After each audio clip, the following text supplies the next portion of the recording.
Namaskaram, Michael. Namaskaram. Thank you for having this meeting. This is the first or maybe even second meeting we're going to start because of the publication of the book Ramana Maharshi's 40 Verses on What Is, which is a compilation of the writings and talks you did on Uڵḷadu Nāṛpadu. Right. And you wrote the introduction to this book. And in the introduction, you are mentioning 8 key points that are essential for Uڵḷadu Nāṛpadu, but also for Bhagavan's teachings in general. Yes. And you were so kind to offer to record a video, a meeting about each of those points. Right. And the first one we're going to talk about today is, I just had it in front of me, is what actually exists is only ourself as we actually are. Yes. Just a quick note for everyone who is watching this video. There will be a free sample to the book for everyone who's interested, and that will be made available in the description box. So anyone can download that who's interested. So, yeah, you can have the mic. Namaskaram. One, possibly the starting point in terms of if we want to decide the fundamental principles of Bhagavan's teachings, one of the probably the most fundamental point is that what actually exists is only ourself as we actually are. This is the fundamental principle of Advaita. In the Upanishads, it is said, in the beginning, there was one only without a second. And what was that one only? It was Sateva, it was existence alone. So that existence is our existence. So we alone are what actually exists. Bhagavan expresses this in Nāna, in the 7th paragraph of Nāna. He begins by saying, Yatātamai Uڵḷadu Atma-sarupam. What actually exists is only Atma-sarupa. So Uڵḷadu Nāṛpadu, the 40 verses on what is on this subject of what is.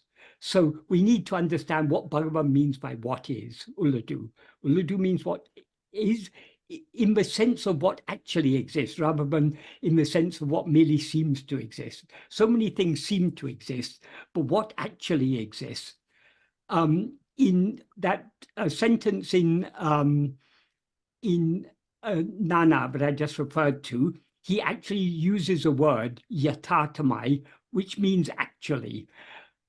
But even without that word, the Tamil term Uڵḷadu, which means what is or what exists, implies what actually exists as opposed to what merely seems to exist. So it's the underlying reality. So Uڵḷadu Nāṛpadu is about this one thing that actually exists. Bhagavan talks about other things in Uڵḷadu Nāṛpadu. The main other subject in Uڵḷadu Nāṛpadu is ego, because ego is the root of all duality, all appearance of multiplicity. All exists only in the view of ego. So without ego, there would be no appearance of multiplicity. Because if it is true, as Bhagavan says, and as the Upanishads say, that there's one only without a second, that means when we see multiplicity, that multiplicity must just be an appearance. But there cannot be an appearance without something to which it appears. So to whom does all this multiplicity appear? It appears to us. Us means us as ego. It's only when we rise as ego that we experience the appearance of multiplicity. In sleep, we do not rise as ego, and therefore we don't experience any multiplicity. We experience only ourselves, only our own being, I am. Whereas in waking and dream, we rise as ego, and consequently we see all this multiplicity. So as Bhagavan makes clear in Uڵḷadu Nāṛpadu and in other places, there are 2 fundamental characteristics of ego. Firstly, as ego, we are always aware of ourselves as I am this body. And because we're aware of ourselves as I am this body, we're aware of the appearance of so many other things. Because the body is a form, every form is distinguished in some way or other from every other form. So as soon as we limit ourselves as a form, so many other forms consequently seem to exist. Now, the form we've limited ourselves to in the grossest sense is this physical body. This physical body is not existing in a vacuum. It exists in a world full of so many other physical bodies. Physical bodies mean not only animated bodies, but also inanimate bodies. In older philosophy, older European philosophy, the word body didn't only mean a living body, it meant any physical thing is a body. So in that sense, this world is full of so many bodies, trees, mountains, people, cars, houses, planets, suns, solar systems, galaxies, and so on. These are all bodies of various kinds. All these bodies seem to exist because we take ourselves to be this body. When we don't take ourselves to body, when we don't experience ourselves as I am this body, no other form seems to exist. So, but that's how the appearance of multiplicity, it is our rising as ego that causes the appearance of multiplicity, because the appearance of multiplicity appears only in the view of ourself as ego. But the subject I've been asked to talk about today is that Bhagavan's primary teaching that what actually exists is only ourself. Not ourself, obviously, as this person, but us, or even ourself as this ego, whose nature is to always identify itself as a body, a person, but ourself as we actually are. This is implied in so many verses of Uڵḷadu Nāṛpadu. Some places Bhagavan states it explicitly. For example, in verse 13, he begins by saying, Jnanamam taneme, oneself who is awareness alone is real. When the term Bhagavan used there for real is me. Whenever Bhagavan uses a term that means real, what he means by real is what actually exists. And likewise, when he uses the term unreal, it means what doesn't actually exist, even if it seems to exist. That is why he taught that the body and world are unreal, because though they seem to exist, they do not actually exist. So when Bhagavan says oneself who is awareness, and the word he uses there for awareness is jnana, oneself who is jnana, which implies pure awareness, alone is real, he implies that ourself as awareness alone is what actually exists. But this is also implied in so many other verses in so many ways. For example, if we start from the first Mangalam verse, the first benedictory verse, what Bhagavan says in this verse is, he begins with the word Uڵḷadu, which is what the whole work is about. Uڵḷadu means what exists. So he says, Uڵḷadu, Uڵḷadu, Uڵḷadu, Uڵḷadu. This sentence can be interpreted in various ways, and it's intended to be interpreted in several ways. It's the various interpretations are not incompatible interpretations. They're all just different aspects of the same thing. So if we take the basic meaning, we can say Uڵḷadu Uڵḻadu means if awareness were not. Uڵḷadu Uڵlladu. Would existing awareness exist? That is Uڵḷadu. Ulla is an adjectival participle. The basic meaning is existing, or what exists, or which exists. So Uڵḷadu means the awareness that exists, or the existing awareness, the being awareness. But but ulla also means what is real or what is actual. So when he talks about the existing awareness, he means the awareness that actually exists. So if there were not something that actually exists, would that actual awareness exist? No, it wouldn't, obviously, because without what exists, there couldn't be any existence of anything. So that's one meaning. Another meaning is Uḻḷadu can be taken to mean other than Uḻḷadu, other than what exists. Is there does Uḻḷadu exist? Or we can take it as except as awareness, or if other than awareness, sorry, except as Uḻḷadu or other than Uḻḷadu, does Uḻḷadu exist? So the implication of that is that Uḻḷadu, the existing awareness, is nothing other than what actually exists. In other words, what actually exists is awareness. This Bhagavan makes clear, he explains this very clearly in verse 23 of Upadesha, which is worth considering here. Yes, what he says in verse 23 of Upadesha, that is this Upadesha, obviously it's another work, it's not Uḻḷadu Nāṛpadu, but all these different teachings that Bhagavan gives in various works, they're all very closely interconnected because Bhagavan's teachings form a coherent and cohesive whole. So if we read each verse in isolation, we will get a certain amount from it. But when we read all the various verses Bhagavan has written, in the light of other verses that he's written, we see more clearly not only what he means, but also what he implies. So anyway, in this verse 23 of Uḻḷadu Nāṛpadu, what he says is, Uḻḷadu Unara Unavu Verin Mayin. That means because of the non-existence of other awareness, that means any other awareness, to be aware of what exists. Uḻḷadu Unavahum. Uḻḷadu is awareness. That means what exists is, or Uḻḷadu means what exists, so what exists is awareness.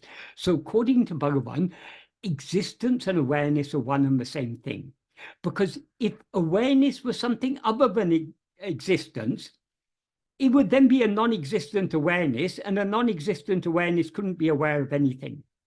And if existence, what actually exists, was something other than awareness, it would not know its existence. So it would depend for its semi-existence upon some other awareness to know it. That's why he says, because of the non-existence of any other awareness, that implies any awareness other than what exists is awareness. That is, to know what exists, there is an awareness. We are all aware, I am. So that awareness, I am, cannot be other than the existence that is referred to. When we say I am, we mean I exist. So that the existence of ourself and awareness of ourself are one and the same thing. That is, we as being or existence are aware of ourself as being or existence. And then he concludes that this verse 23 of Uḻḷadu Nāṛpadu of Upadesha, by saying awareness alone exists as we. In other words, what exists is awareness, and that awareness is what exists as ourself. So we ourselves are what exists and what is aware. So we are Sat and we are Chit. In other words, we are Sat Chit. Sat Chit mean these are Sanskrit words, which Bhagavan used in other cases. Sat Chit means being awareness or existence awareness. Not that there are two things, existence and awareness, the existence that is awareness and the awareness that is existence. So that what Bhagavan states what he states in more elaborately in verse 23 of Upadeshundya, he implies here in this first sentence of this first Mangalam verse. So that's two meanings. If what exists were not, would existing awareness exist? That's one meaning. Another one is, except as or other than what exists, is there existing awareness? So existing awareness is what exists. That's the implication. There's one other meaning of this, because uḻḷadu, but as I said, ulla means is an adjectival participle, meaning existing or what which exists. So uḻḷadu is that which exists. Adu means that. Uḻḷadu becomes ulladu, which means that which exists or what exists. But there's another meaning of ulla. Ulla is also the infinitive form of another verb, uḻḷu.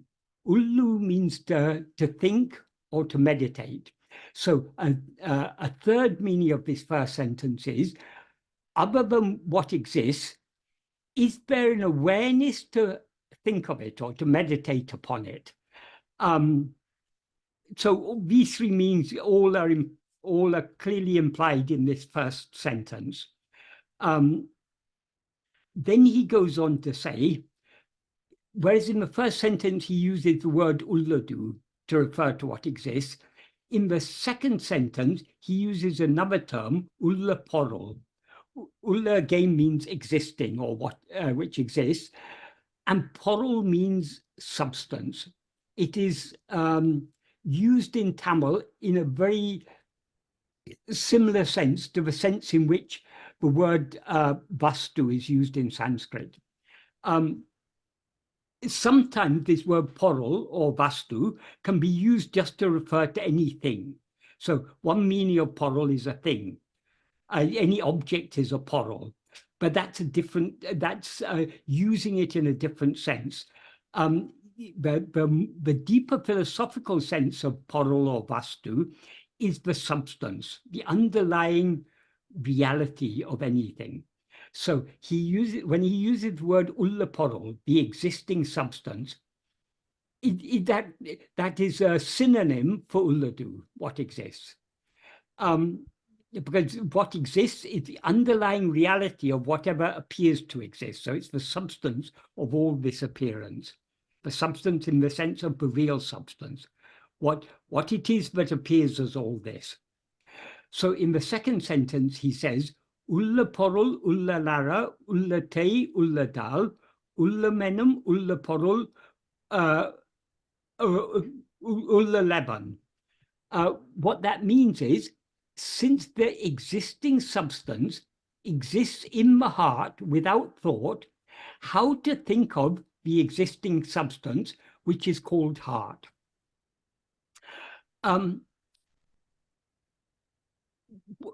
Firstly, what does he mean here by heart? Heart means the very center of ourself. In other words, our own being. I am. What is the very core of ourself.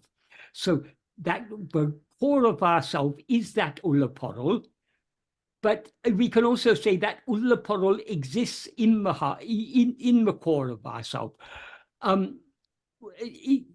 It may superficially seem contradictory to say the existing substance exists in the heart if the heart means the existing substance, but it's not actually contradictory if we think about it, because heart means the very center. If something other than the center were to exist in the center, then that other thing, that center within the center, would be the deepest center. So if we go on digging down to the absolute ultimate center, heart in this context refers to the ultimate center, the center beyond which you can't find any further center. So what exists in the center is only the center itself. What exists in the heart is only the heart. So this ulla-porul is the heart. It's the very core of existence, because it is the substance. Just like the core of the heart of a gold ornament is what? It's the gold, the substance of which that ornament is made. Take away the gold and you've got no ornament. So the existing substance is itself the heart. And where does it reside? It resides in the heart. It resides in itself, because there's nothing else for it to reside in, because it alone is what actually exists. Nothing else actually exists. So, and then he says, since the existing substance exists in the heart without thought, this without thought, uḻḷadu, it can mean without thought or without thinking. That is, ulla can be taken as a verbal noun meaning thinking, or it can also mean thought. Both are equally applicable here. What is the implication? Why is it beyond thought? Thought is superficial mental activity. Only when we are facing outwards away from ourselves do we seem to be a mind and do we seem to be thinking thoughts. But thoughts are just an outward appearance. They're not real. The inner substance of the thinker of the thoughts is this uḻḷadu. So what exists in the heart is beyond the range of thought. Thought is an outward going activity. When we turn our mind back within to the heart, to the very center of ourselves, to what we actually are, both the thinker and all thoughts subside. That is, the thinker is the first thought, I, which is ego. And all other thoughts exist only in this view of that first thought, I. So that we seem to be this first thought, I, only so long as we're looking outwards and seeing other things, all of which are thoughts, according to Bhagavan. When we look within, there's no thinker or thought to be found. There's only pure being. So the existing substance exists in the heart without thought. Since that is the case, how to think of that existing substance? That is, since it exists in a place where thought cannot reach, how can we think about it? And another thing he says in this sentence, how to think of the existing substance, which is called the heart. So when he says ullamenam, which is called the heart, he's emphasizing again, but though the existing substance exists in the heart, it is nothing other than the heart, or the heart is nothing other than itself. The heart in which the existing substance exists is only the existing substance itself. So this existing substance is what is called the heart. Of course, when we use the word heart, we use it in so many different senses. I mean, the grossest sense of the word heart is referring to a physical blood pumping organism, organ, sorry. But we use heart in so many other ways. We use heart to refer to our feelings, to refer to our will, to refer to, if you say to someone, have a heart, you mean be compassionate, have some feelings of compassion, some sympathy, some empathy. So we use the word heart in many different senses, but always heart means what is inside. So when the heart Bhagavan is talking about here is the ultimate inside. What is inside all other insides, we can say it that way. So the heart is that is what Bhagavan means by the heart. So the heart is the existing substance. Bhagavan is a master of using words, but imply more than the simple surface meaning. So the simple meaning of the word ullam is heart.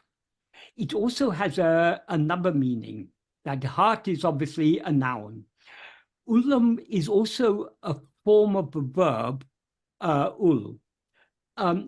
Ullam is a second, ul is a tenseless verb, and the usual second person plural form of this tenseless verb is ullom. But an alternative form of ullom is ullam. So Uḻḷadu also means we are. But when we read Uḻḷadu Nāṛpadu, we will find Bhagavan often uses the word we.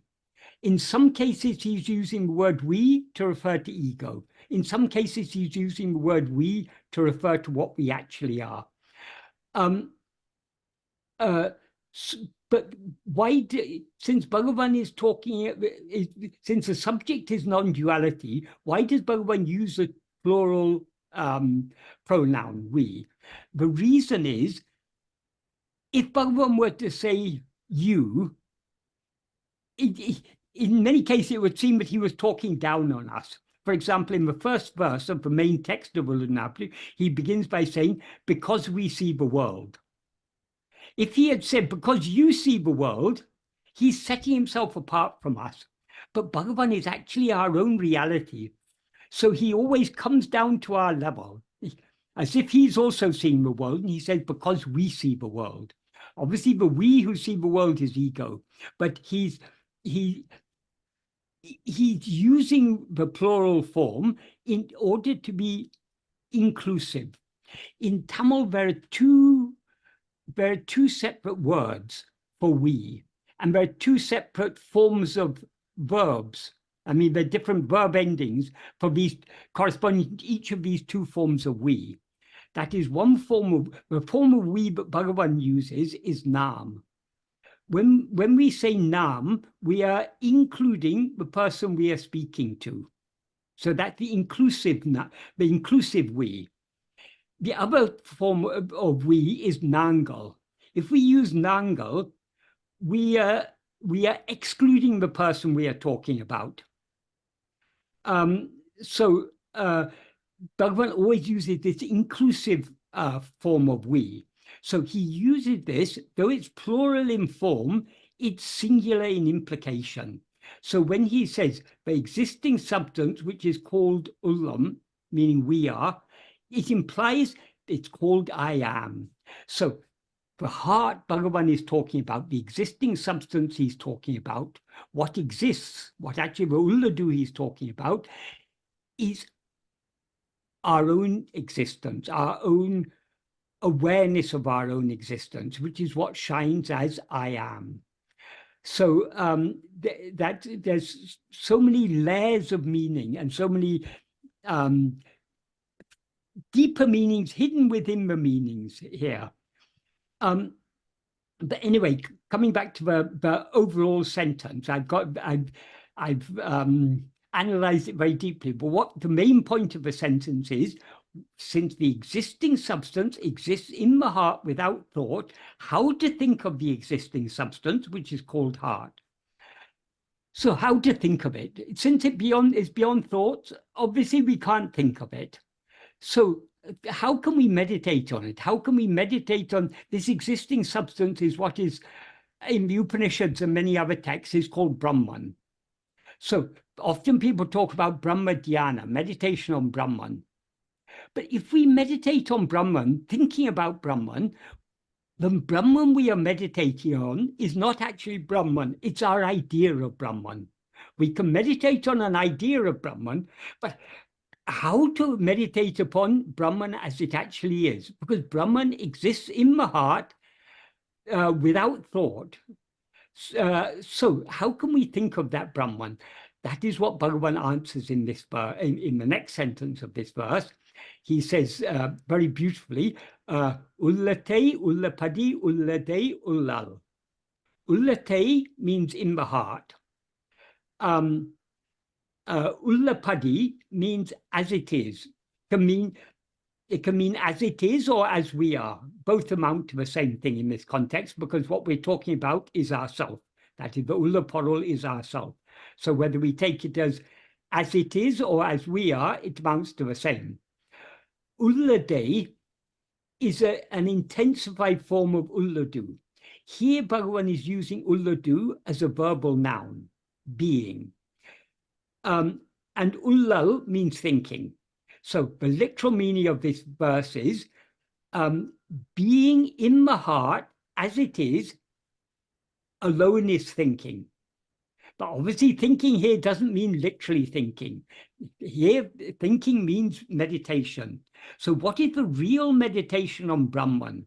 It's not thinking of the idea of Brahman, because Brahman is beyond thought. We can't form an adequate thought of Brahman, because Brahman is not something that can be grasped within within any concept. So no thought of Brahman can be what Brahman actually is. Brahman is beyond thought.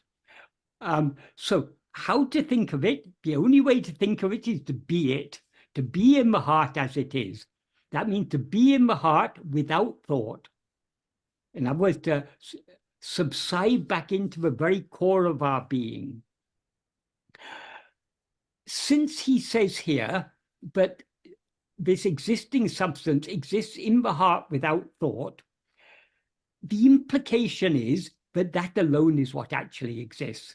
The very word Uḻḷadu or Uḻḷadu implies what actually exists. And since it is without thought, that means it alone is what exists, because according to Bhagavan, everything that seems to be other than what actually exists, seems to be other than Uḻḷadu or the Uḻḷadu, is only thought. Because that is, for example, in Nana, he says in the fourth paragraph, if we remove all thoughts and see, there's no such thing as mind existing separately. In other words, the mind is nothing. There's no such thing as world existing separately. That is, the world is nothing but thought. And he says even more explicitly in the 14th paragraph of Nana, he says, Jagam Embadu Nineve. That means what is called the world is only thought. Why is it thought? Because it's all just mental impressions. There's no world existing out there, as he explains in some later verses. But what we call the world is nothing but 5 kinds of sense impressions. And what are those sense impressions? Sights, sounds, tactile sensations, taste, smells. This is what makes up the world. If you remove these 5 kinds of sense impressions, there's nothing left as world. So the world is nothing but these sense impressions, and these sense impressions are mental impressions. And mental impressions are thoughts. So everything is mental. All multiplicity is mental. And in whom does all these other thoughts, in whose view do all these other thoughts exist? Not in the view of the Uḻḷadu, which is beyond thought. It exists only in the view of ego, which is itself a thought. It's the first thought, I am this body. So according to Bhagavan, everything other than what exists is only thought. But what exists in the heart without thought. In other words, that alone is what actually exists. So very, very clear implication here. If we think deeply about the meaning of this verse, Bhagavan is very clearly implying that what exists is only what exists, not anything else, because everything else is mere thought. He implies the same in so many other verses. I can go through a few of them. In the first verse of the text, he begins by saying, Nam Ulahum Kandalal, because we see the world. It's important to note here, Bhagavan isn't implying that the world exists. All he says is, because we see the world. Just because we see the world doesn't mean the world exists. We see a world in dream, but does that dream world exist? No. If at all it exists only in our view, only in our mind. So it has no independent existence. So Bhagavan said, because we see the world, because we have this impression that there's a world of multiple objects out there, Nana Vam Shakti Ulla or Mudale Oppal Orutale. What that means is accepting one fundamental here means one fundamental thing, one fundamental reality, that's all Mudale, Shaktiulla, that means that has a power. Nanavam, a power that Nanabam, we can take it as that becomes many. It's important to note here, Bhagavan isn't saying the fundamental becomes many. It's the power that becomes many. That power he's referring to here is Maya, which is what is otherwise called mind. So it is all this multiplicity, all this manyness is just something that doesn't actually exist, but merely seems to exist. It's a mental creation. So, and then he says, Omudle oppal orutalaye. Oppal means accepting. So Bhagavan isn't saying this is the only option. There are so many ways we can interpret the world. I mean, there's so many different philosophies. Each account for the world in different sense. But what Bhagavan says here, accepting that there's just one fundamental thing that has a power that appears as many, is orutalaye here means it's the one best option. Obviously, we can't.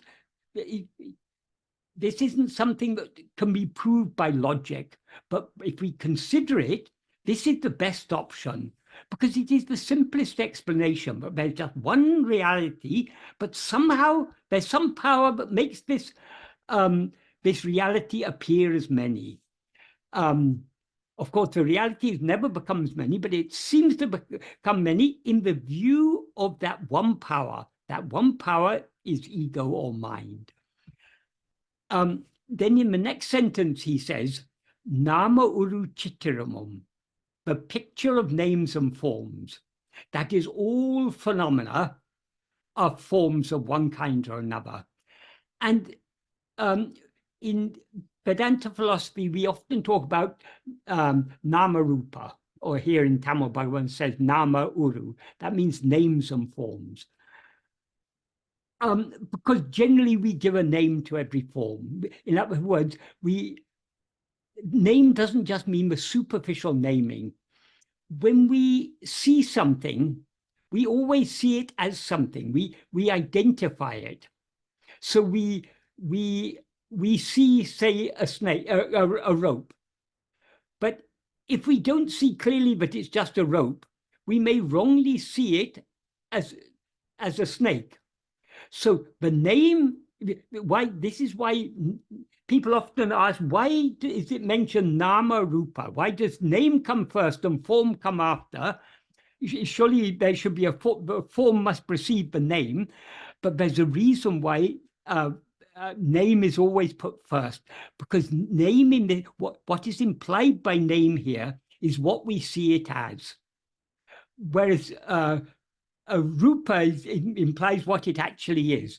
So if we see a rope as a snake, the name is a snake, but the form is just a rope. What is actually there is just a rope, but we misidentify it. So nama refers to what we see things as. Actually, there is only one thing, ourself. But we see ourselves as all this multiplicity. So we see ourselves as a multiplicity of forms. So that's why nama comes first. Name always precedes the form, because the form is, so to speak, hidden by what we see it as. If we see a rope and mistake it to be a snake, the snake, so to speak, hides the rope. So the snake is the name, the underlying reality is the rope. So the snake takes precedence in our experience. So what actually exists is only this one oruporo, about this omudle, as he refers to it here, or elsewhere he refers to it as the one substance, or the existing substance. But we see it as many. So there's this picture of names and forms is one thing. Harpanum means the seer. The seer of these names and forms is referring to ego. Se padamum. Se padam means a screen. If you go to a cinema and you watch a picture, you're watching it on a screen. The word ser means what joins. So it is what he means here by ser padamum is the cohesive screen, the screen that holds this picture together.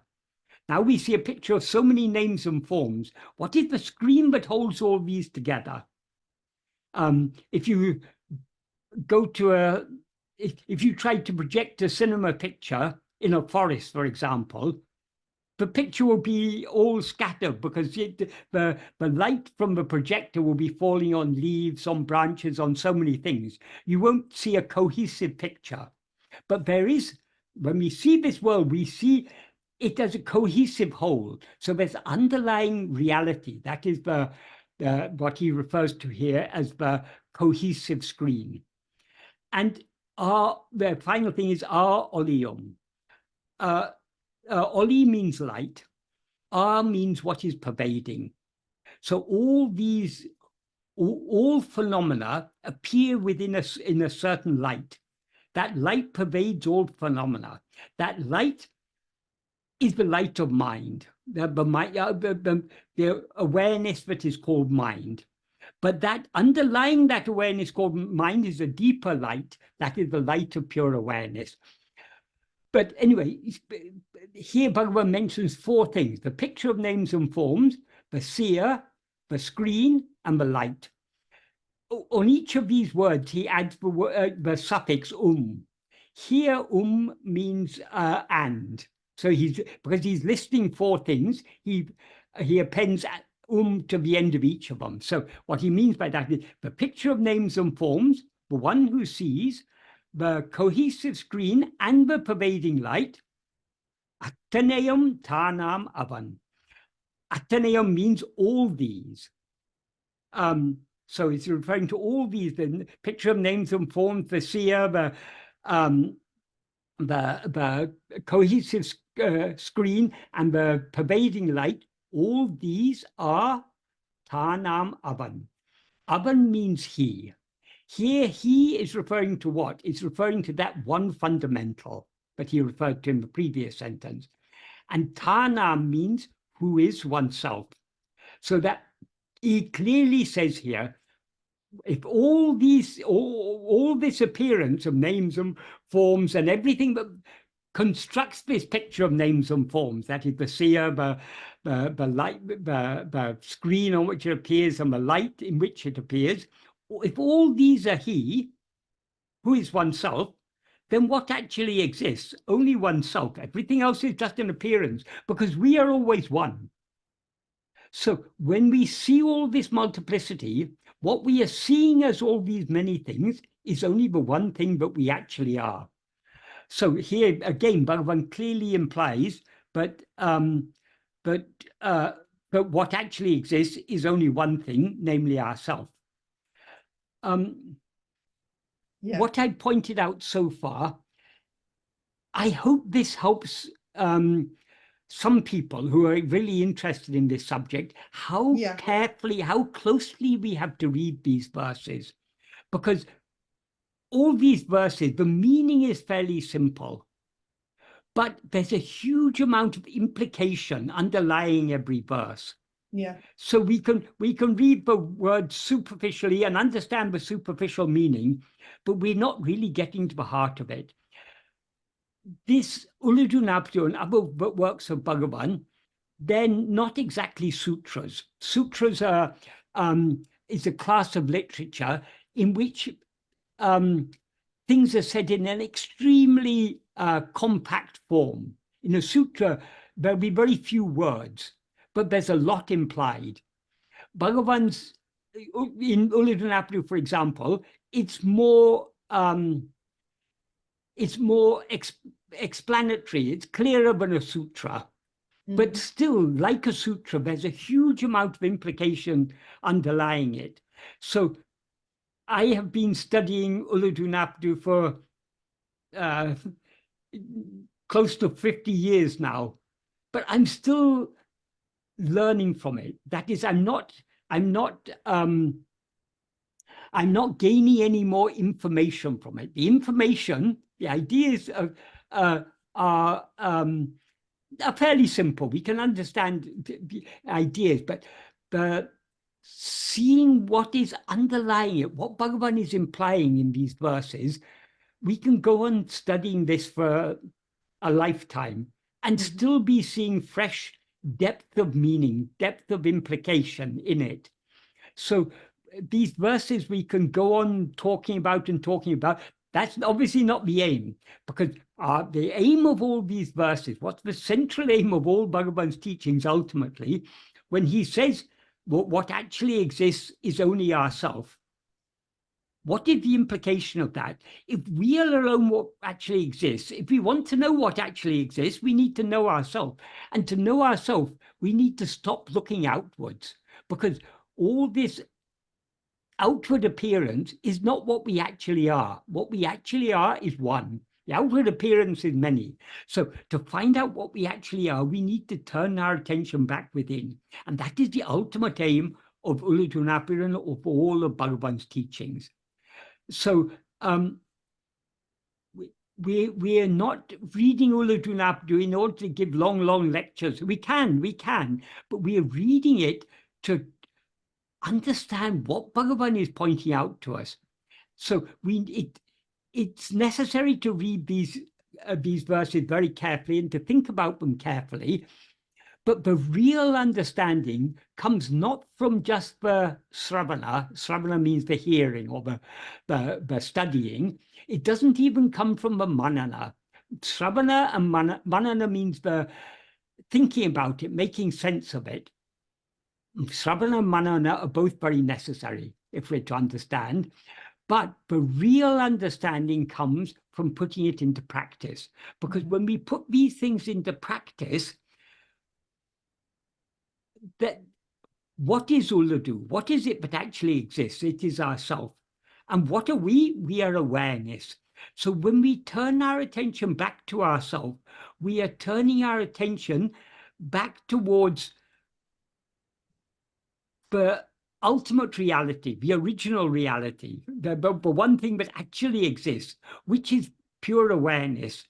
So it is this pure awareness that shines within us as our own being, I am, is both the ultimate reality and also the light by which we know that. I mean, that ultimate reality is Swayam Prakasa, self-shining, self-illumining. So long as we are looking outwards, we are using that light to know other things. But we are not using that light to know the light itself. Only when we turn within, we're using that light to know the light itself. In other words, we're turning our attention back to the original source of light. The light, but light here means awareness, that illumines this world, that makes this world known. So the more we look within, the more our mind is, so to speak, bathing in clarity, bathing in light. So by putting this into practice, our mind is purified, our mind is clarified.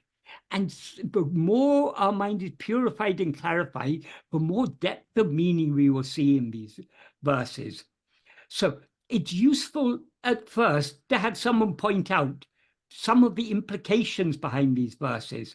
But ultimately, we shouldn't be depending on others. We shouldn't be depending on external explanations. Bhagavan packed all his teachings into just a few hundred verses. Because if Bhagavan could have spent 50 years giving lectures, but why he didn't do so? Because that lecture, many words, doesn't always clarify things. Bhagavan said sometimes someone can sit for hours listening to a learned lecture and go away with, they may think, oh, now I've got to lead a better life. I've got to behave better. I've got to do this and that. But they go away and then they get caught up in their worldly life and everything. So all these lectures, all these talks and everything, it will impress us only to a very limited extent. The real clarity, what will really transform us is turning within. So Bhagavan said, rather than listening to lectures for many hours, someone who comes and sits in the presence of silence, that silence will convey so much more than many words.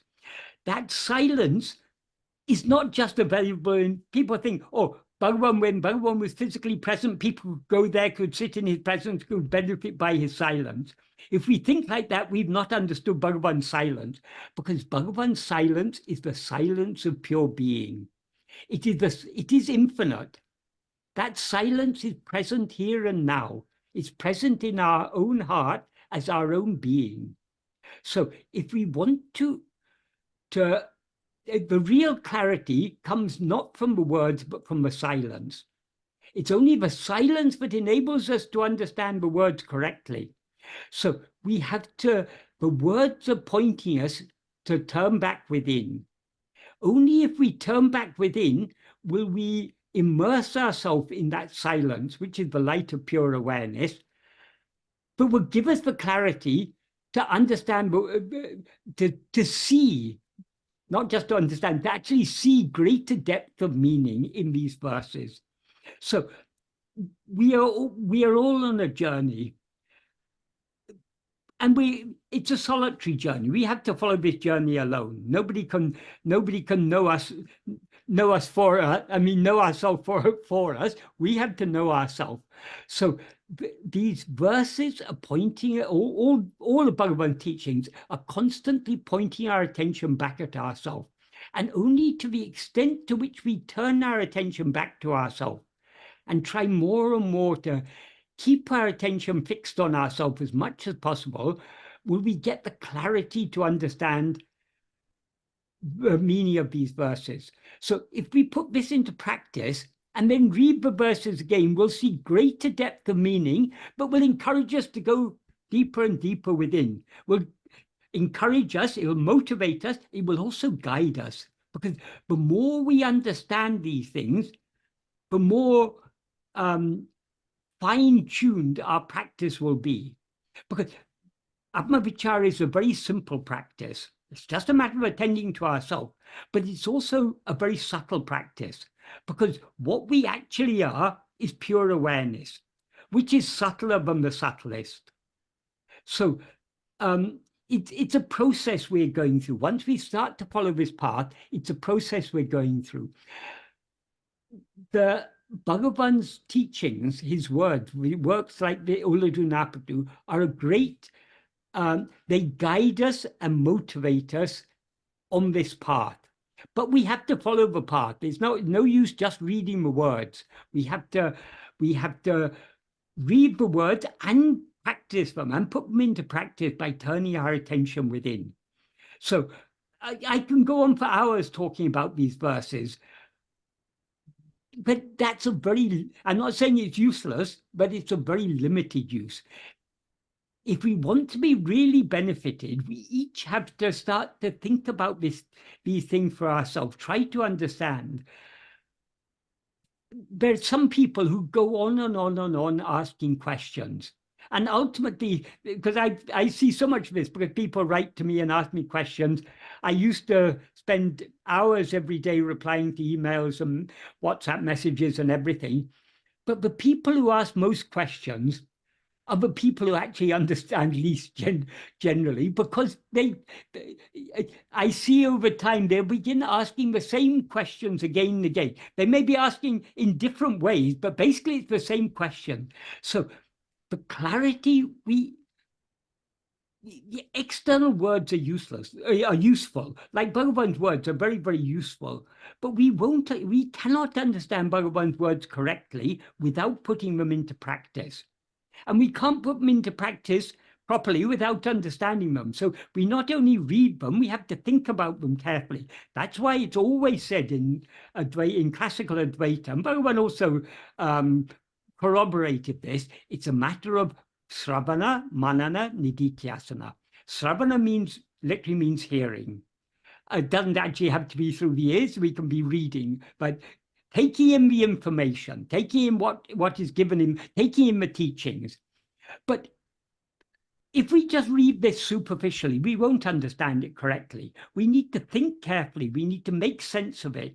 We need to understand, oh, there Bhagavan said this, here he said that. Well, there seems to be some inconsistency there.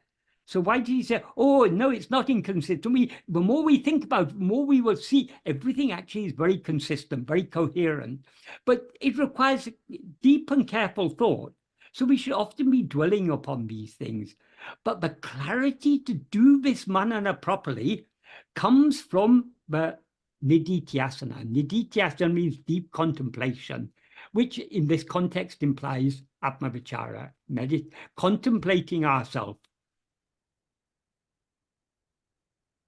Okay. Can I ask a question about that? Yes. Related to the practice? Yes. As you also explained with the Mangalam first one and the first one of the text, Yes.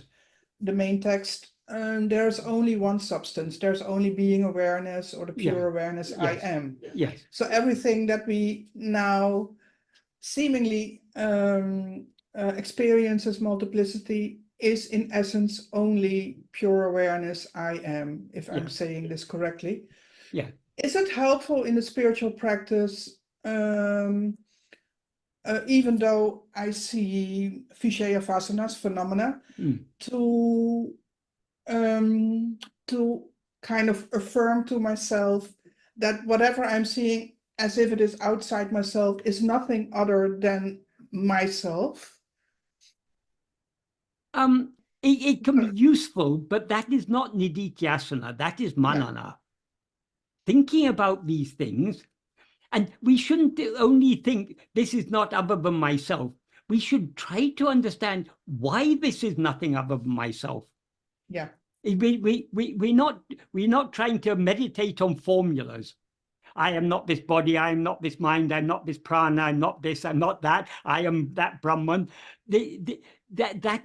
It's not this type of contemplating or meditating on formulas. This is not true manana.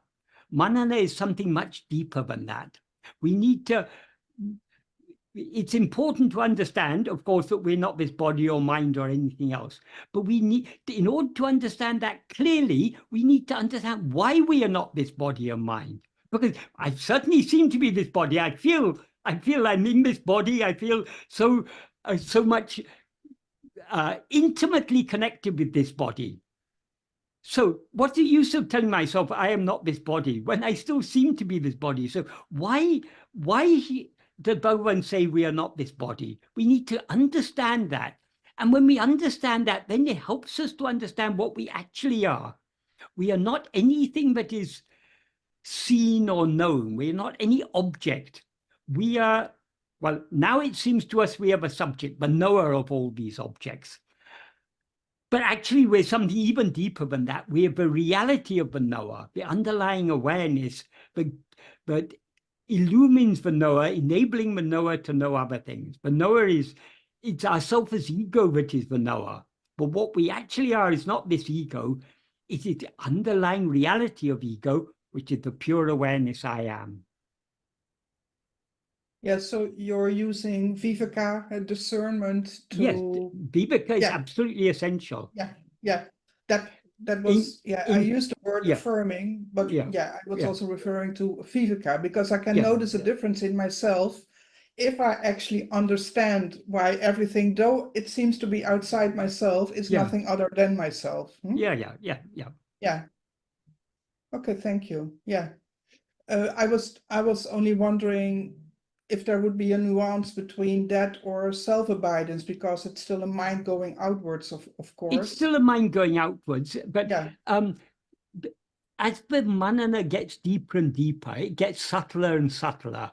Yeah. And it brings us closer and closer to the actual practice. Mm-hmm. That if we're really thinking about these things, what is the one thing all of Bhagavan's teachings are pointing at? They're pointing at ourself, at I. He's directing our attention back to ourself.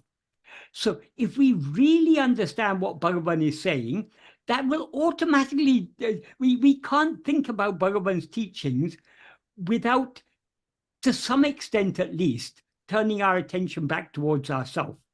If we're thinking about his teachings without ever turning our attention back towards ourselves, that's like trying to learn to ride a bicycle just by reading books. We have to taste what Bhagavan is talking about. We have to see what he's talking about. And we can see it or taste it or whatever other word we want to use only to the extent to which we look within. Mm-hmm. Yes, thank you. If it's okay, I would like to go to the questions that were asked. Yeah, I think that's best. Yeah. I'm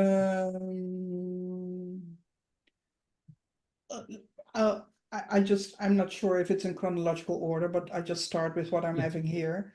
Firstly, thank you, Michael, for tirelessly sharing all of Bhagavan's insights with such earnestness and clarity. The deep well of knowledge you offer has immensely benefited me, and I have no doubt countless others. This builds on your back and forth with Bernardo Castro, Ray Solipsism. I understand that other egos exist only to the extent to which mine exists. They are all illusions, and the, quote, underlying, unquote, awareness is all that truly exists. When addressing this, you often make the analogy to a dream. I can, of course, understand how the other apparent individuals in a dream are mere projections of my own mind with no perspective or experiential states of their own. And then there are two parts of a question. First part, are you saying this is exactly the same in waking life? In other words, are you making a truly solipsistic claim that all of the other apparent individuals I encounter, my friends, parents, even you, are you just projections of the awareness I'm experiencing with no experiential states that are distinct, separate from mine? Shall I just, before I read the other part, let you answer that? Yes, but it's important to remember in a dream, there is no person in the dream who is experiencing anything. But the dreamer, the one who is experiencing the dream, experiences itself as if it were a person in that dream. So because the dreamer, or let's call it, we'll refer to a dreamer as the knower, because the knower, namely ego, knows itself as a person, in the view of that knower, every other person seems to be a knower just like itself. So long as we are looking outwards, it's other people and their experiences, their pains and their pleasures and everything, seem to us just as real as our own. So this is very, very important to understand, because a crude understanding of solipsism can lead to self-centeredness. If I'm the only one experiencing this, then I don't really have to care. Even if I hurt others, it doesn't matter because they're only my mental projection. That is a complete misunderstanding.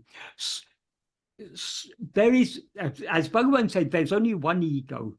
But in the view of that one ego, there's a huge multiplicity of egos. Not only every other human being, but every other sentient being.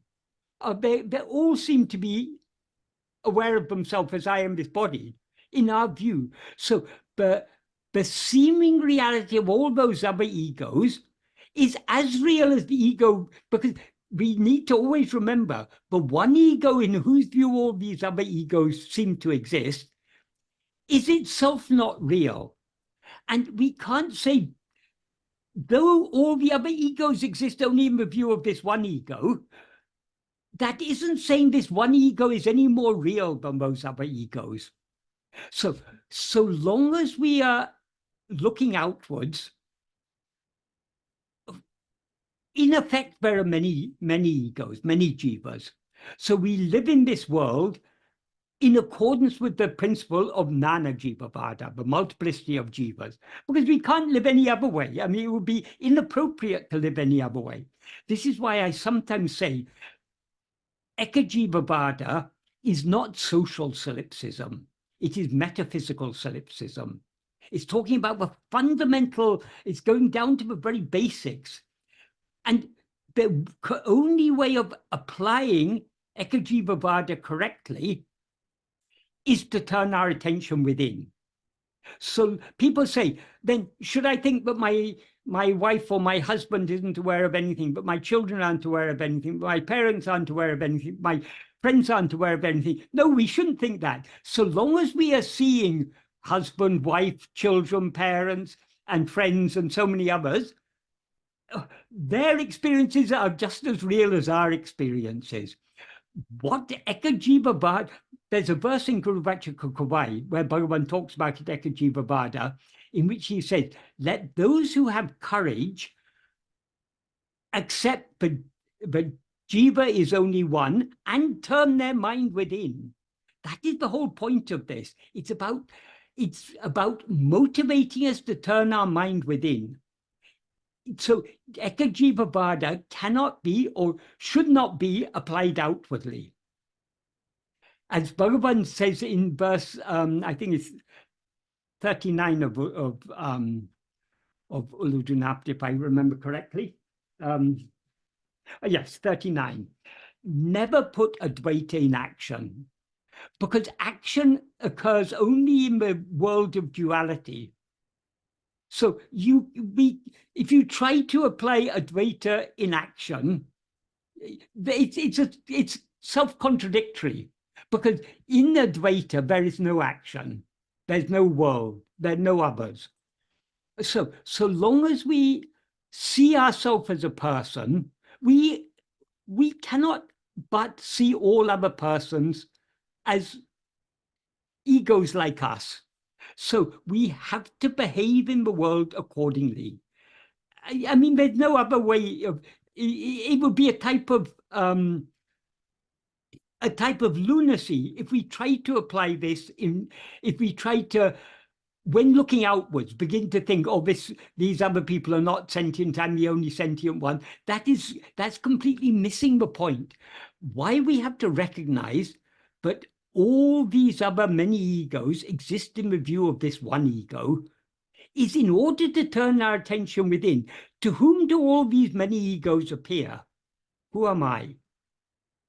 So this is a very deep and subtle teaching. We need to apply, we need to have a very nuanced understanding. Yeah, so if there would, oh, sorry. Yeah, no, you say. Oh, if there would be like a step process, just bear with me, Yeah. then it would be, we would go from many egos or jivas to one ego or jiva, and then at the end, no ego at all, because ego didn't exist at all. So there's only the state of oulλλadu. But many egos appear when we're looking outwards. Yeah. But those many egos appear in the view of this one ego. Yeah. So we turn our attention within. Who am I, in whose view all these many egos exist? Then that one ego, in whose view all these other egos exist, subsides and dissolves back into its source. Yeah. Yeah. Okay. But it's also important, if we want to follow Bhagavan's teachings deeply, to be willing to accept this, because otherwise we're giving reality to phenomena. Yeah. But one important thing to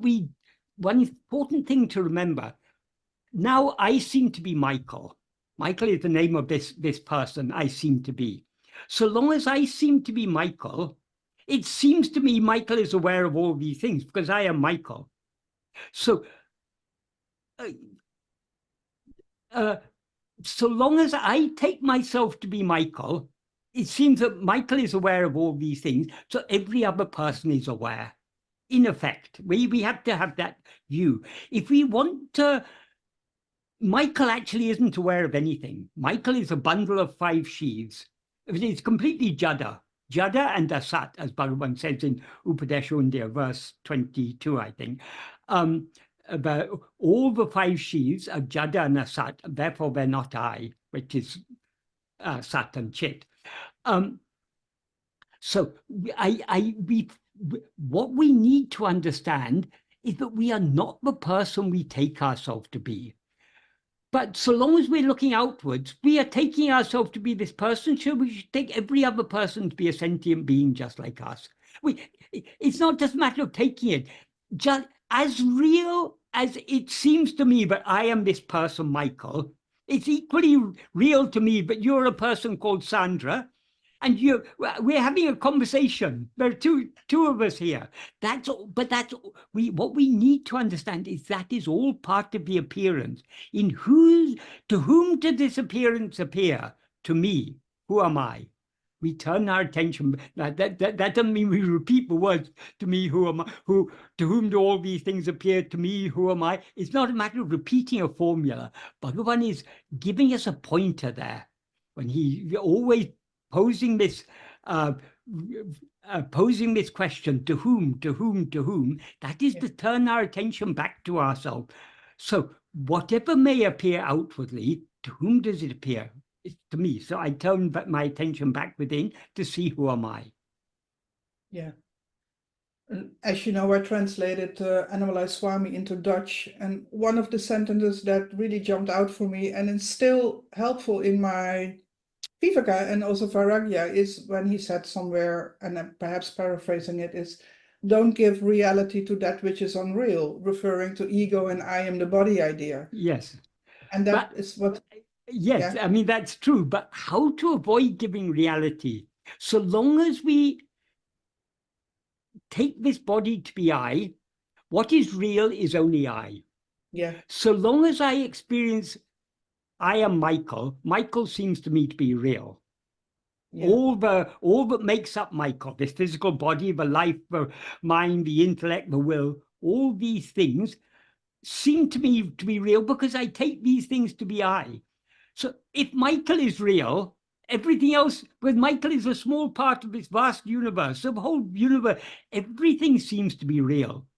So merely, it's important to have the understanding that these things are all a mental fabrication. They are not real.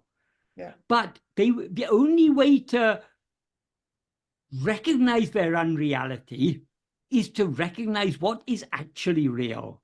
Yeah. So it's only by turning within so long as our attention is going outwards, all these things will seem to be real. Yes. Yeah, thank you. Shall I continue with the second part of the question please. That this person asked? He says, or she, it's similar to part 1, but for added clarity. According to some non-dualists, such as Rupert Spira, and as far as I understand, all of the people I encounter are aware and have experiences just like I do. They are different, quote, windows, unquote, through which the same awareness looks into a consensus reality. Would you agree or disagree? Does awareness experience multiple apparent perspectives simultaneously? Or is the illusion of this world experienced solely through my vantage point? If there are many vantage points, there are many awarenesses. And that is what seems to be the case. There seems to be one awareness here that is aware of itself as I am Michael, another awareness there that is aware of itself as I am Sandra, and billions, billions, literally billions of so many other awarenesses. That is what seems to be the case. To none of us does it seem, but what the same one awareness is seeing through my eyes and seeing through your eyes, because if it's the same awareness, why am I not aware of the world as you're aware of it? You're viewing it from one vantage point, I'm viewing it from another vantage point. So we seem to be two distinct awarenesses. So if you try to make it, but there's one awareness seeing through so many windows, that is very, very confusing. That is mixing up duality and non-duality, and you will end up with confusion. So long as we look outwards, there seem to be so many awarenesses. Jiva means that which is aware. Ego means that which is aware. So there seem to be so many awarenesses. That is how it seems to be so long as we look outwards. When we look within, the one awareness in which all these other awarenesses seem to exist, itself is found to be unreal. And what is actually real is the fundamental awareness I am, which is pure awareness, which is not looking through any window, because there's no window for it to look through. It alone is one without a second. There's nothing other than it for it to know. So long as we are knowing otherness, we seem to be individual awarenesses. So Yes. we need to, this is where the viveka is so important. We need to see everything in the correct perspective. If we try to imagine, some people ask me, yeah, Bhagavan has said there's one ego. So is that same one ego existing, experiencing itself as Michael and as me and as this person and that person? No. So long as we see so many other people, each seems to be a separate, distinct awareness. If we want to see the one real awareness that underlies all this appearance, we need to turn our attention within.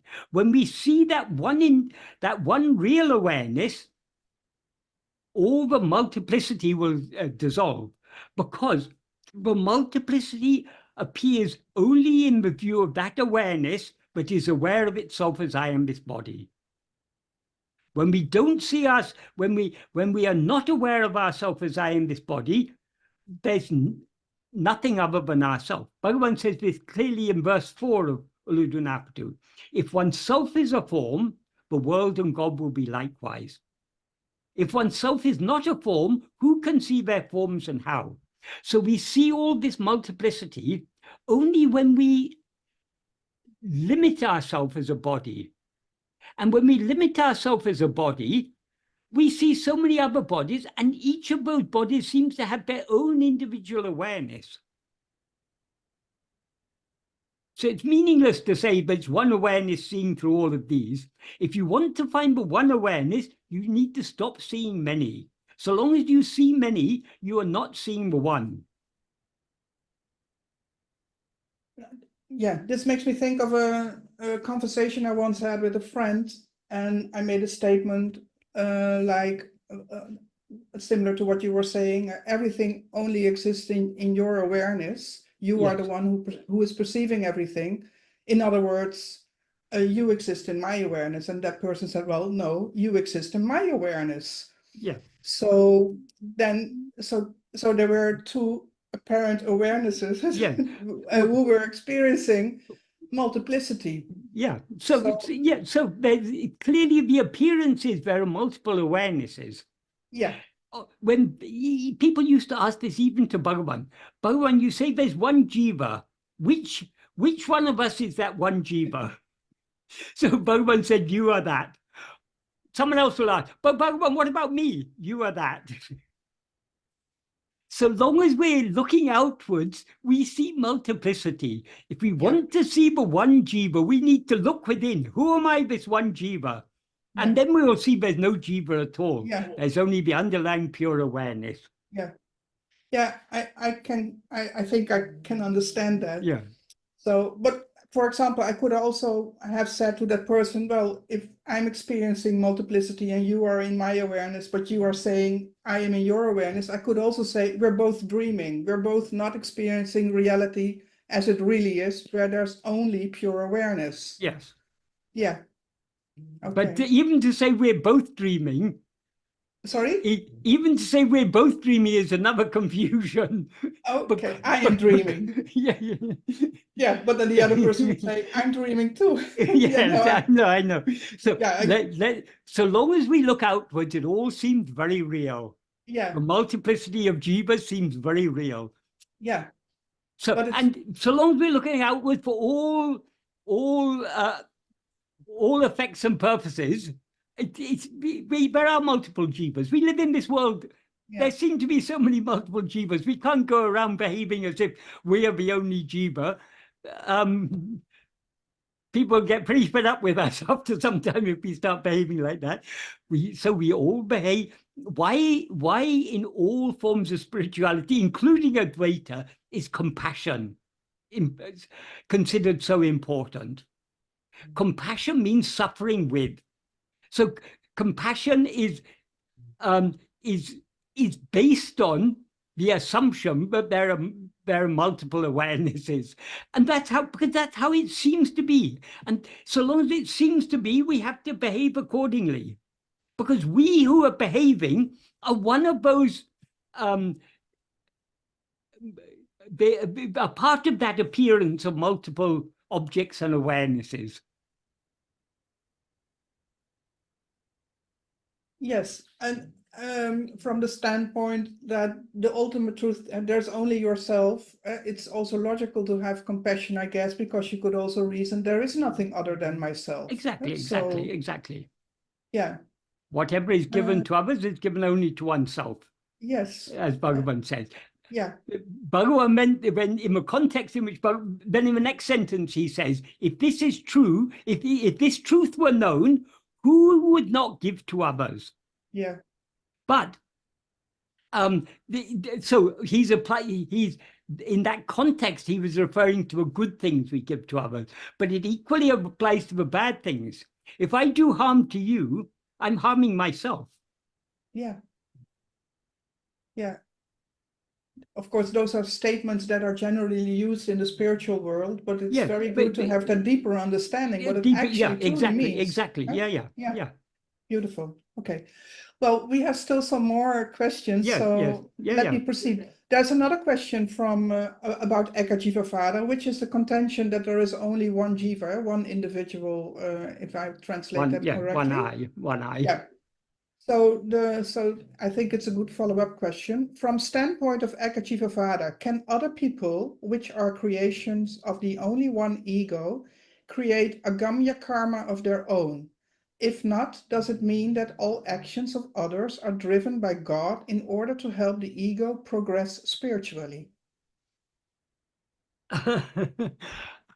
So long as we see others, we are seeing as if there are many jivas. As I said earlier, the correct application of this Eka Jiva Vada is to look within. If we start trying to apply Eka Jiva Vada to our understanding of others, we've missed the point. Because others exist only in Nana Jiva. As soon as we talk about others, we're implying Nana Jiva. So long as we look outwards, there seem to be many jivas, and all those many jivas seem to be doing their own karmas. This appearance of so long as we're looking outwards, karma seems very real.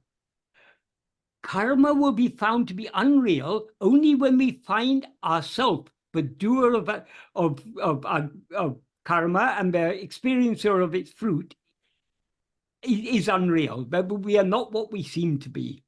So long as we look outwards, yes, there seem to be a multiplicity of jivas, and every jiva seems to be doing its own karmas and reaping its own fruit. That's all true. That is all part of the appearance. But to whom do all these multiple jivas and their multiple karmas, to whom does it appear? That's the point. The whole point is turning our attention back to ourselves, to find out who am I, in whose view all this multiplicity of jivas seems to exist. Yes. So Eka Jiva Vada, the only way when we think about Eka Jiva Vada, we should stop thinking about others. Because so long as we're thinking about others, we are tacitly accepting Nana Jiva Vada. So long as we look outwards, we are accepting, inevitably. Did Bhagavan behave as if there's only one? No, he behaved as if there's so many people, and he was kind, he was caring, loving to all. Because that's all part of the appearance. I'm not saying his love is part of the appearance, because why this person, Ramana Maharshi, seemed to be so compassionate, seemed to be so loving to all, is because he is not that name and form. What is shining through that name and form is our own reality, which is infinite love. So we are seeing our own reality, our own self, outside in the form of Bhagavan. And since Bhagavan is the self of everyone, everyone sees Bhagavan as loving towards themselves, because Bhagavan loves each and every one of us, but he doesn't love us as the individuals that we mistake ourselves to be. He loves us as we actually are. So in his view, there aren't a multiplicity of jivas. There's only himself, the one infinite ocean of love. Beautiful. Yeah. Well, since this question was about karma, I have another question that was sent in to me that is also about karma. You have said that the majority of our actions are based on Vishaya vasanas, and comparatively fewer are graced actions. Can you elaborate on this, please? No, that's not exactly what I think you even mentioned something like 90% of our actions are based on Vishaya vasanas. Yeah, I would say closer to 100%. Okay. But Yeah. I wouldn't say based on our Vishaya vasanas. Most of the actions we do by mind, speech, and body, we are doing under the sway of our Vishaya vasanas. That doesn't mean that only very few actions we're doing under our actions we're made to do in accordance with our prarabdha, made to do by God. Because in order for our prarabdha to unfold, there are so many actions we need to do. So we can possibly say, I mean, it's meaningless to put numbers on it, but we can say something like, it is equally true to say the vast majority of actions we do are actions we're made to do in accordance with our prarabdha, because both are happening. We can't distinguish, because many actions we do, probably the majority of actions, are to a greater or lesser extent done under the sway of our Vishaya vasanas, and also done, also actions we're made to do in accordance with our prarabdha. So it's really meaningless trying to put numbers or percentages on these things. The thing is, so long as we feel I am the doer of action, and we will feel we are the doer of action so long as we rise as ego, because we rise as ego, we identify this body consisting of 5 sheaths as I. So we experience ourselves as I am thinking, I am feeling, I am speaking, I am doing. So all these, the doership is there so long as ego is there. The doership is the very nature of ego. So long as we have a doer of actions, we should take responsibility for these actions. Yes, our actions are certainly, many of the actions we do are actions we're made to do in accordance with our destiny. But just because an action is an action we're made to do in accordance with our destiny does not mean that we are not simultaneously doing it under the sway of our vasanas. Yeah. And the thing is, what Bhagavan taught us about karma, he's taught us the basic principles. Whatever actions we do under the sway of our vasanas are agamya. And agamya are the actions that bear fruit. The fruit of our agamya is stored in sanchita. The fruit, a selection of those fruit is given to us in each lifetime to experience as prarabdha. In order for us to experience that prarabdha, certain actions are necessary on our part. So we're being made to do those actions, and we're also acting in accordance with our vasanas. So we can't, we do so many actions in this life that seem to result in something. I'm feeling hungry, so I cook a meal and I eat. So because I cooked the food and or maybe had to go to the shop first to buy the food and then came home and cooked it and ate it, all of that is part of prarabdha.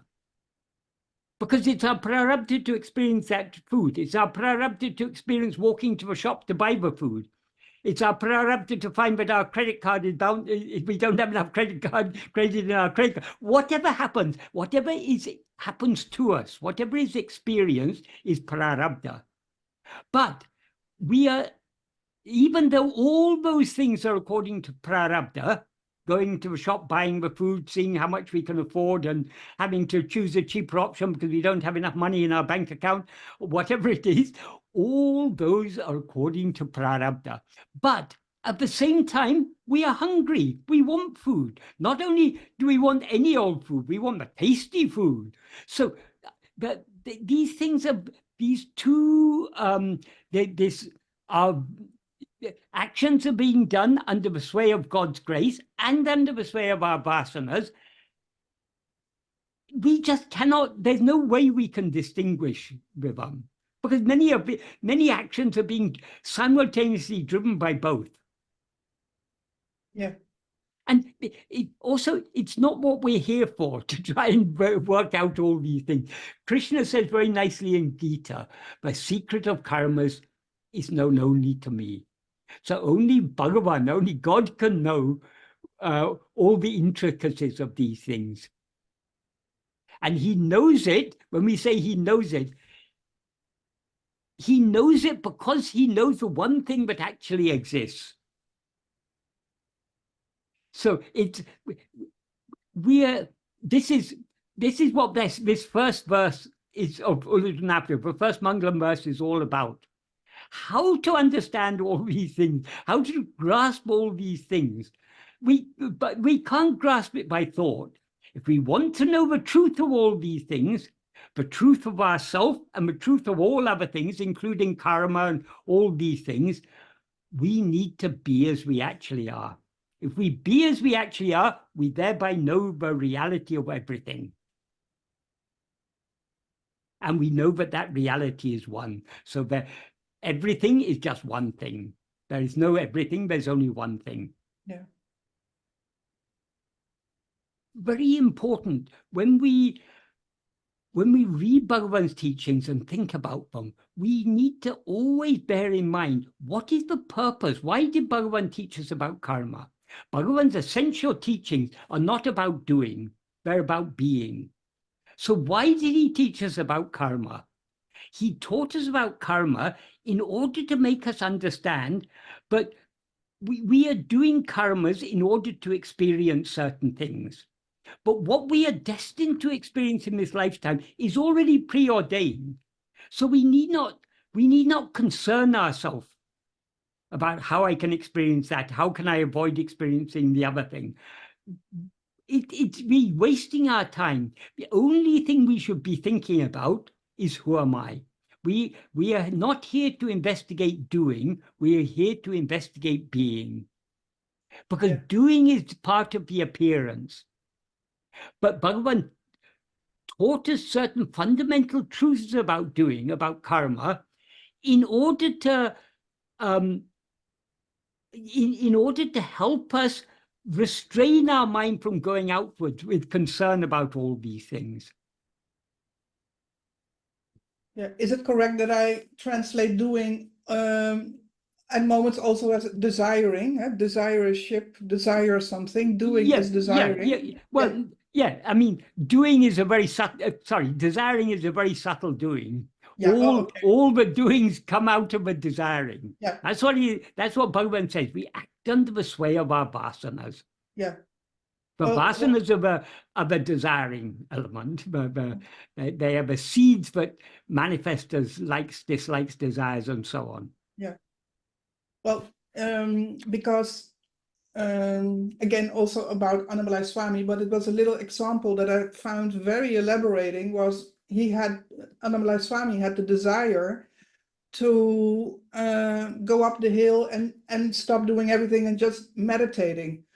and being self-attentive. And then Bhagavan supposedly would have said that he should let go of that desire, that wish, otherwise he had to incarnate again. And that was kind of mind-blowing for me. I translated it that the only thing you need to do is to turn the mind inwards, and whatever is going on, you just be self-attentive, not even have the desire, I want to let go, stop with everything here and just sit on the mountain and meditate. Bhagavan has written a verse about this in Uڵḷadu Nāṛpadu, verse 30. What he says in this verse is, just like someone whose mind has gone far away while listening to a story, such a person, though they're listening, they're not listening. They're not actually hearing because their mind has gone somewhere else. Like that, those in whom vasanas have been completely erased are not doing, even though doing. So the person sitting there seems to be listening to a story, but actually he's not listening to a story at all, he or she. Likewise, the one in whom all vasanas are erased, whatever they may seem to be doing, they're not actually doing. Whereas one whose mind is still soaked in vasanas is doing, even though they seem to be not doing. And then he gives an analogy for that. In a dream, while the body is lying on the bed, we dream, but we climb a mountain and fall over a precipice. So even though the outward appearance is no action, inwardly we're experiencing action because the mind is still under the sway of vasanas. So desiring to, I shouldn't do anything, I should sit in a cave and just meditate, is itself a pravritti. It's an outward going desire. Let the body be doing anything, let the mind be doing anything. We're not concerned about this body and mind. Who am I? We're concerned about our being, not about doing. Yeah. If we hold on to our being, all the doing will automatically subside. Yeah. But if we don't hold on to our being, the doing will not subside, even if we sit with our eyes closed and refrain from doing any outward action. Even if we stop all the mental activity and go into samadhi, we are still doing, because the doer is not dead. The vasanas are still there. Yeah, could you also say that because people say that it's very difficult to just be when you are doing, it sounds almost like, it sounds like paradoxical, but could you then reason like that is because you're so identified with being this body? Yeah, exactly. There's nothing easier than being, because whatever we may be doing, we are. Yeah, so being true. Is other. There's never a moment when we are not being. Yeah. The problem is the being is eternal, but doing is superimposed on that. So in order to give up doing, we don't have to just sit without breathing or without any action of mind. Or what we have to do is to cease identifying with it. Bhagavan never did anything. But people say, no, Bhagavan was 54 years, he answered so many questions, he cut the vegetables, he walked around the hill, he did so many things. In whose view? Because we take Bhagavan to be the body, we say, oh, Bhagavan did many things. He wrote Uڵḷadu Nāṛpadu, he wrote Aksharamala, he did this, he did that, he answered so many questions. In whose view? Did Bhagavan say, I did all these things? No. It's because we see him as a person, he seems to be a doer. But that is because we are identifying him as the doer. He doesn't identify himself as the doer. So he never does anything. Is this the equivalent, if I'm correct, with Taoism, like doing without doing, being with, doing without doing? Bhagavan so often used this term, doing without doing, knowing without knowing, saying without saying. Yeah. Seeing without seeing. Yeah. But what exactly they mean in Taoism, in what context they say that, what their understanding of that is, I don't know, because I don't know much about Taoism, but that's fair. yeah, but that's definitely, Bhagavan so often use that seemingly paradoxical language, but it's not paradoxical at all if we understand his teachings. Yeah. God does everything without ever doing anything. Yeah. How God is ordaining the fruit of all our karmas. How God is keeping an account of each and every action we do. Action means not only our physical actions, every movement of our mind, how God is keeping an account of these things and storing the fruit and allotting the fruit. How he's doing all this. Is he a supercomputer doing it for so many billions of jivas? No, he does it all just by being as he is. So he does everything without ever doing anything. This is what Bhagavan is talking about in the 15th paragraph of Nāṇa. All these 5 divine functions, creation, sustenance, dissolution, veiling, and grace, all of these happen by the mere special, by the special nature of the mere being, of the mere presence of God. Isan Sanidana Visesha Matratal, by just the special nature of his being. So by just being as he is, he does everything without ever doing anything. Yeah.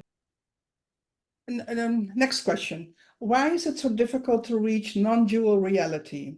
I have no end of suffering in my life. I do yoga and follow all the rules of nature, and then I'm not happy in my life. I follow Sandeep Maheshwari.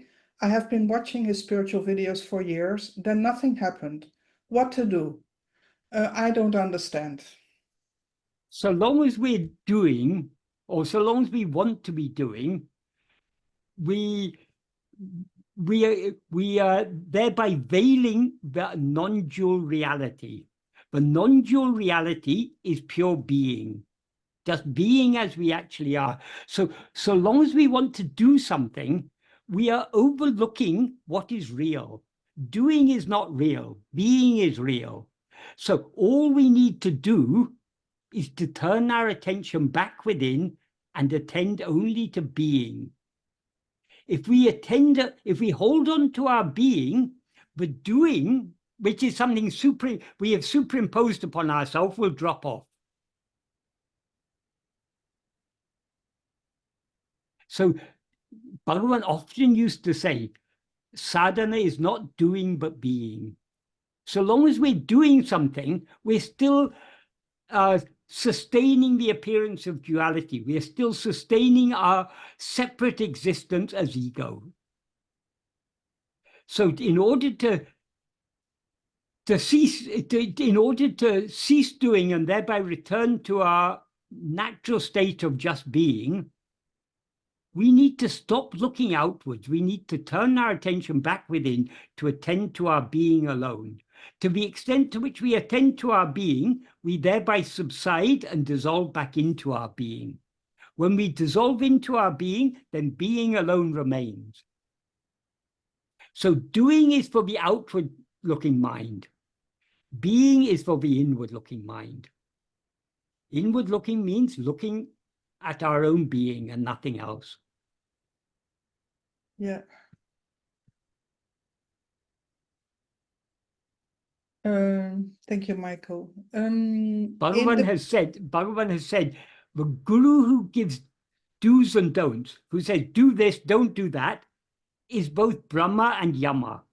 Brahma is the god of creation. So he's the one who's given us this birth and repeated birth. Yama is the god of death. So birth and death are inevitable so long as we continue doing. So the real guru will not say, do this, don't do that. The real guru will say, just be as you are. Just be as you are means what? We are always as we are. So what's special about being as we are? Being as we are means not rising as ego. Even when we rise as ego, we are as we are, as we actually are, but we seem to be something other. So we need to cease rising as ego and thereby be as we actually are. We rise as ego so long as we look by looking outwards, by attending to things other than ourselves. We create this appearance that we are the ego, and we're caught up in this appearance of doing an activity and so on. So we need to turn our attention away from all these appearances, away from all actions, away from all phenomena. To whom do all these things appear? To whom do all the actions and the fruit of actions appear? To whom means we have to turn our attention back to ourself, the one to whom all these things appear. And when we turn our attention back towards ourself, this ego to whom all these things appear will not be found. Cadina lotum pidicum, it's sought, it takes flight. So we need to look within more and more and more. That is the only solution to all these problems. All other sadhanas may give us purity of mind, or may purify the mind to a certain extent, but whatever other sadhana we may do, all other sadhanas, any sadhana other than self-attentiveness is a doing. Or its layer, mano layer, which is equally useless. Only by attending to ourselves can we bring an end to all these things.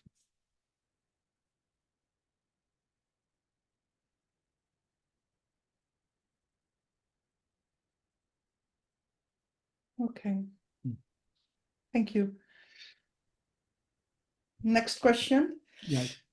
In the book Happiness of Being, you talk about two types of ego, the veiling ego and the one that projects the world into multiplicity.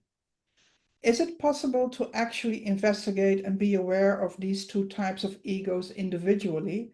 And would that also have the same effect as investigating who am I, or is it all the same? There is only one ego.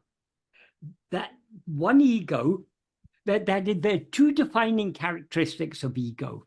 As ego, we are always aware of ourselves as I am this body. And we are consequently aware of the appearance of other things.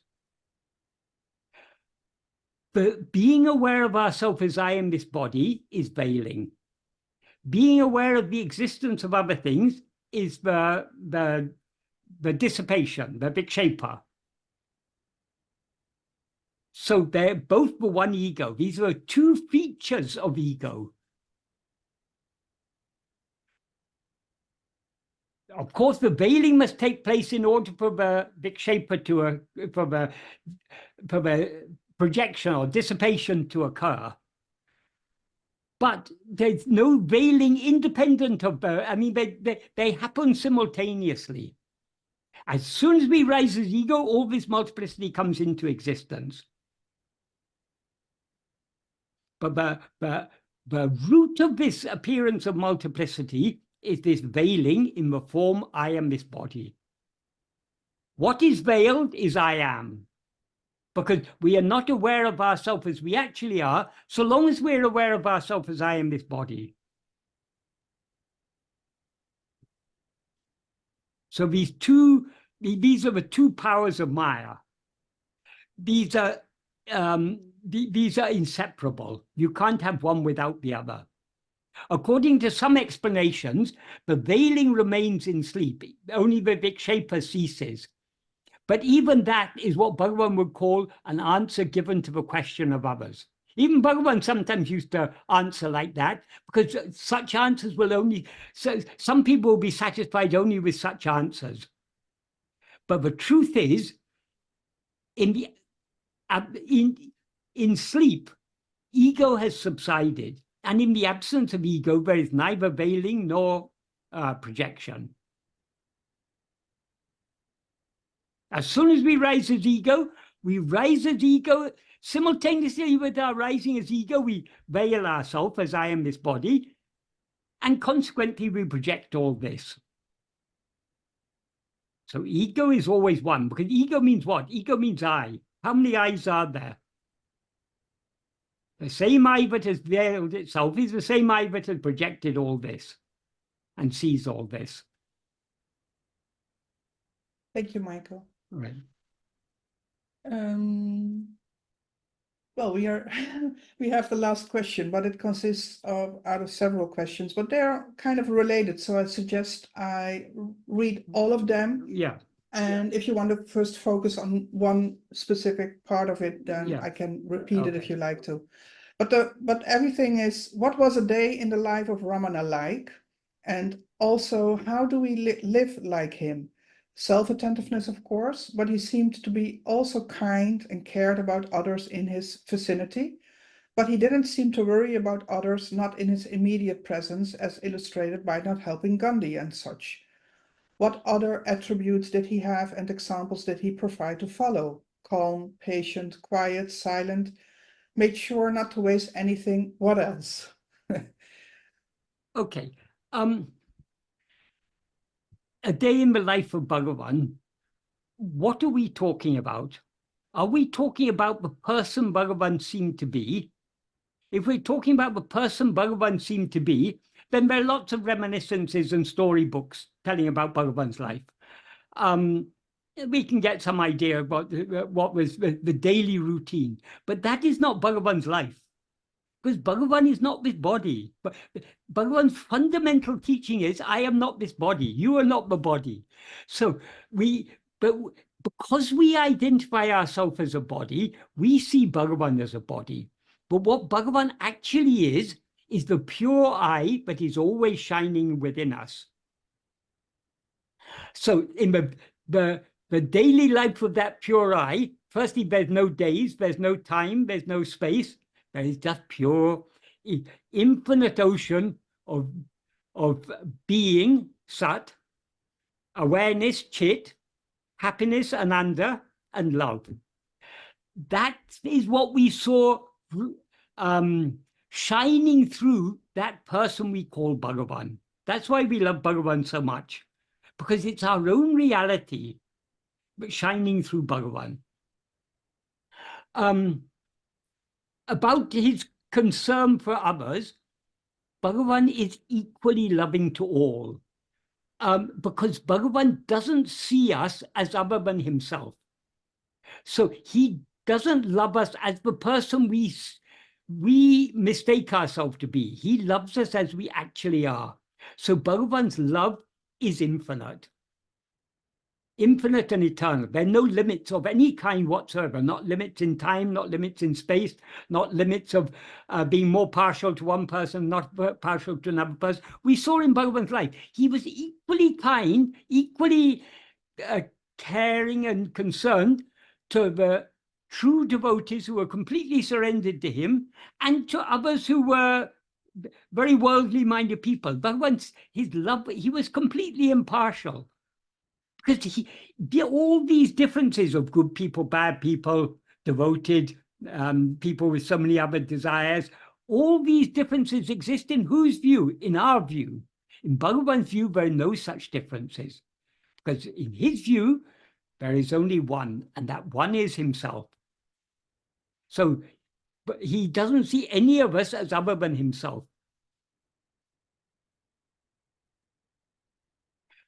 So his love for Murugan, his love for Hitler and Stalin, all equal.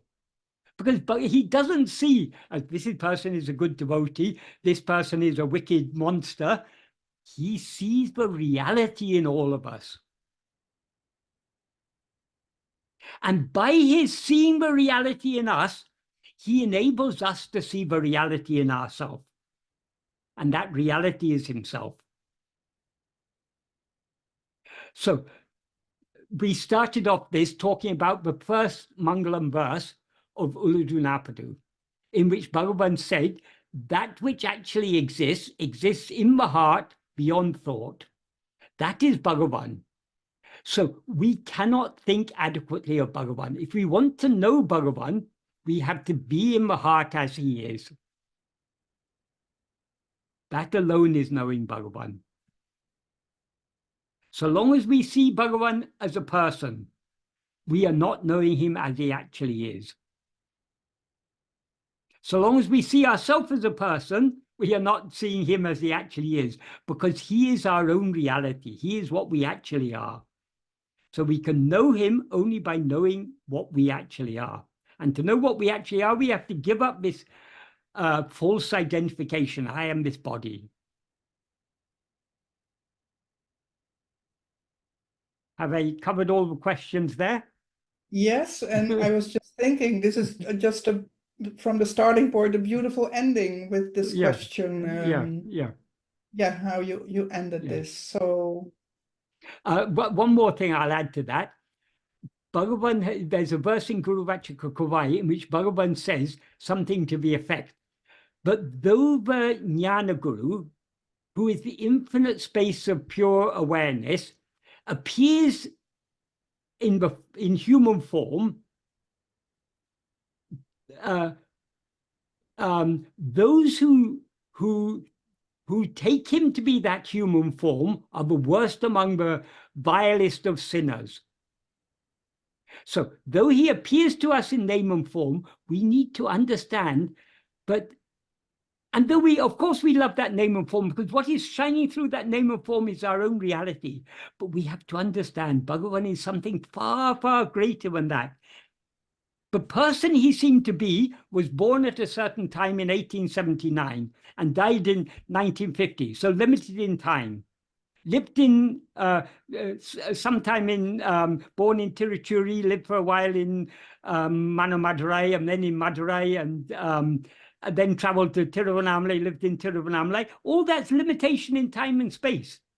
Or in Advaita philosophy, they talk about 3 types of limitations: Kala, which means limitation in time; Desa, limitation in space. So Bhagavan is the person we take Bhagavan to be is limited in time, limited in space. And Vastu, Bhagavan is different from every other person. So we have limited, but when we see Bhagavan as person, we see him as something limited, but he is actually the eternal, infinite whole.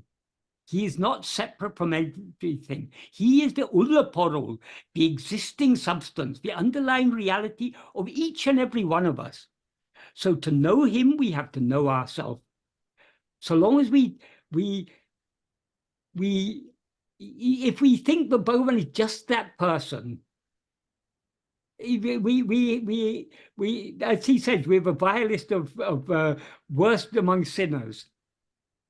Because what he actually is that infinite light of pure awareness that is shining as our own being in ourself and in every other thing.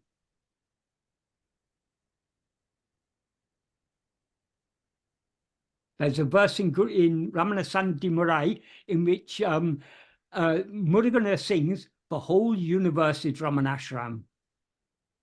Because you can't find a corner of the universe where Bhagavan doesn't exist. He is omnipresent. beautiful, yeah. Namo Ramanaya. Namo Ramanaya. That was a beautiful ending. Yeah. Yeah. Last thing I want to say before I want to thank you for talking about this first key point and answering the questions. For me, it was really inspiring. We haven't set a date for the next one, but for everyone who is watching, I will make an announcement of that on the Q&A channel. Sri Ramana Teachings Q&A, and if people have questions, they can put it in the comments, and we'll see how many we can answer in the next meeting. But these were already, really nice, good questions, and I hope that the people who asked them find them very helpful. So thank you so much, Michael.